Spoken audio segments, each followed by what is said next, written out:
Working at night can be a scary thing, especially when working at Hooters, an American restaurant recognized by their attractive waitresses. This can attract some pretty creepy figures, which is unfortunately exactly what happened to the waitress in this story. But as time will tell, you should never judge a book by its cover. If you like tales about the wicked and the dark, then you will love this story, which is personally told by the waitress. When working at Hooters, it's normal to get a few stares from old, lecherous men and young hotshots alike. I didn't mind mostly. I knew what I was signing up for, and the pay was decent. And the most I ever got was the occasional pinch on the arse, and a quick word with the manager normally sorted those individuals out. But one night, the restaurant was especially quiet, and expecting little traffic, the manager dismissed a few of us early, leaving behind only myself and this other girl, Miranda, to close up when the time came around, leaving her with the keys and thanking us for the day's work. I was anxious to leave, but rent this month was tight, and I needed that sweet overtime to make up for it. I was just finishing up one guy's order when out of the corner of my eye, I watched curiously as some old dude, complete in the trucker's fit classic tartan coat and baseball hat, fiddled with something in his hand, a piece of metal glinting as it spun. Ignoring it, I wrote the last part of the customer's order and hurried back to the kitchen. All the cooking staff were gone, and it was up to Miranda and I to fill out whatever was needed, a task made more difficult by the fact that I had no idea where she was. An hour in, Miranda finally appeared. She looked shaken, pale, and twitchy. I rolled my eyes and continued scrubbing the tables. I knew she was a druggie, and figured that she'd spent the past hour shooting up in the toilets. By now, the restaurant was sparse. There were only 2 people left, that trucker dude, and another guy idly texting on his phone in the corner suite, facing away from us.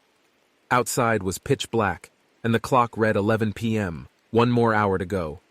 The trucker was staring at me. I just knew. It was something I picked up on the job. Anytime I bent over, had my back turned, those eyes were staring greedily. But this time, there was no manager to protect me, only Miranda, and I figured why not give the old fart a show, he'd be gone soon anyway. But there was something instinctively repulsive about this guy in particular, the way a little spit trail dribbled from the corner of his mouth, or the fact that one of his eyes was significantly larger than the other, bloodshot and throbbing almost. The way he was looking at me, I thought it'd explode. I continued brushing under the table next to his, and noticed that same metal piece he was fiddling with earlier. My heart dropped. It was unmistakably a small revolver. I cursed myself for not checking properly earlier, and continued to work, my mind set on leaving as soon as the chance arose. But there was no way out other than the front door, which he had a clear view of, and the back was locked by the manager, as was the usual procedure. Head pounding, I realized the only way was through the toilets, a small window to fit through. But Miranda was once again gone, and I cussed her out under my breath. Would the trucker suspect something if both of us were gone? Before I could make my choice, I felt a cold metal sensation to my temple. Raising my eyes, I became very wary of the gun pressed against my head, the trucker smiling wickedly. "Where's your friend?" he asked in a low growl. I couldn't speak, instead pointing nervously towards the bathrooms. "Go and get her, you've got a minute." I steadily made my way over, but just before entering I saw the texting guy, oblivious to what was happening. He was a looker, a real heartthrob, and even I had to think twice before coming back to the situation we were in. I realized I had an opportunity. Pretending to slip onto the table, I hurriedly whispered, "Call 911.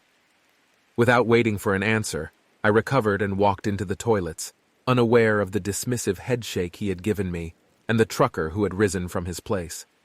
Blocking off the door with a broom against the handle, I automatically made a beeline for the middle stall, where the narrow window was. There was a pounding at the door, and I knew my time was limited. Swinging open the stall, I doubled over, hand covering my mouth. Sure enough, Miranda was there, or at least what was left of her. It was as if she had been cut in every part possible. The only way I could recognize her was the vague Hooters icon on her chest. I barely withheld the urge to scream, and became aware that the banging had stopped. I waited, holding my breath. I didn't realize it then, but 5 minutes had passed before I could finally move again. Gathering myself, I climbed over her corpse and tried to open the window. It was locked. I bashed myself against the glass, but it was no good. Nothing I did would open, when I heard a bang, a gunshot echoing for a few seconds, and then an eerie quiet. Warily, I opened the door and was met by silence. Arming myself with the broom, I took each step warily, checking every corner. Both the texter and the trucker were gone and the front door wide open. I took my chances and ran. I only managed a few yards before I tripped, sending my body sprawling to the floor. My blood froze. This was it. I was gonna die because I was this airheaded bimbo when a wet sensation came over my hands and knees. I looked back and saw the bloody mess that was the trucker, splayed out on the floor behind me, cut in the same exact way as Miranda was, his gun inches away. I tried pushing myself up, but the blood was everywhere, and to my horror I kept slipping and sliding, getting it all over my clothes. A shadow fell over me, and looking up, I trembled to see the texter, large machete in his hand, his face contorted into a twisted smile. Grabbing me by my hair, he lifted me up, and despite all my shrieking and struggling, nothing could free me. "Don't worry, I've called the police," he cackled, his handsome features contorted into an ugly, cross-eyed craze. "They'll find what's left of you." As the machete grew closer and closer, I screamed louder and louder until a much more deafening sound filled the room. The man let go of me, gasping and stumbling to the side. Behind him, the trucker held an outstretched arms, in his hand the smoking gun, lying flat on the floor. With a gargle, he collapsed once more, this time for good. I fainted, no longer able to take the stress, black overcoming my vision. The police arrived not soon after, as the texter had promised, and they whisked my unconscious body away into custody hastily. The next few months I spent in therapy, trying to overcome what had happened that night. They told me in small chunks over time of how the trucker had been an undercover cop, tracking this serial killer they called the Pretty Carver. He had never meant to hurt me. He just wanted both Miranda and I out of the way before he made his final move, which would prove to be fatal for him. Standing before his grave, I leave flowers and softly thank him. But on the car drive home, I could only think of one thing. They had never found the Pretty Carver's body. They were almost certain he had died. The trail of blood he had left was so substantial no human could have survived it. But I remember it, the very last thing I had saw before I blacked out. He limped out of the restaurant and into the darkness. He kept limping and struggling until he had disappeared completely.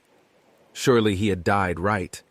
Just found somewhere else to do it, away from the police's prying eyes. Yeah, that's what I'll believe after all.